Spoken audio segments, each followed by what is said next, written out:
చామంతి, నిషా అందరూ ఎగ్జామ్ హాల్లో కూర్చొని ఉంటారు. ఇక చామంతి దేవుడికి మొక్కుకుంటూ స్వామి నేను ఎగ్జామ్ చాలా బాగా రాయాలి అని వేడుకొని మొదలు పెడుతుంది. అయితే చామంతి వేలికి గాయమై ఉండటం వల్ల రాయలేక రక్తం కారిపోతూ ఉంటుంది. అబ్బా అని అరుస్తూ ఉంటే ఏమైంది చామ్ అని ప్రేమ్ టెన్షన్ పడుతూ అడుగుతూ ఉంటాడు. ఎందుకంటే ప్రేమే ఇన్విజిలేటర్గా ఆ రూమ్లో పడి ఉంటాడు. అయ్యో రక్తం వస్తోంది, నువ్వు ఎగ్జామ్ రాయలేకపోతున్నావు, ఉండు నేను వెళ్ళి ప్రిన్సిపల్ గారితో మాట్లాడతాను అని ప్రేమ్ అంటే ఎవరు ఏమీ వెళ్ళి అడగన అవసరం లేదు, ఇది నా ఎగ్జామ్, నేనే ప్రిన్సిపల్ గారి దగ్గరికి వెళ్ళి అడుగుతాను అని చామంతి ఏడుస్తూ అక్కడి నుంచి లేచి వెళ్తూ ఉంటుంది. ఇదంతా చూస్తున్న నిషా చాలా చాలా సంతోషపడుతూ ఉంటుంది. అయ్యో చామ్కి నేను సహాయం చేయలేకపోతున్నానే అని ప్రేమ్ బాధపడుతూ ఉంటాడు.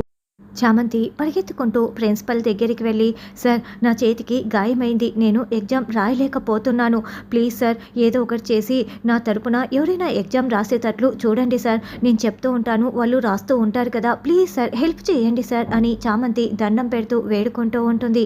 చూడమ్మా నాకు కూడా హెల్ప్ చేయాలనే ఉంది, కానీ ఇప్పటికిప్పుడు నేను ఎలా హెల్ప్ చేయను అని ప్రిన్సిపల్ చేతులెత్తేస్తూ ఉంటాడు.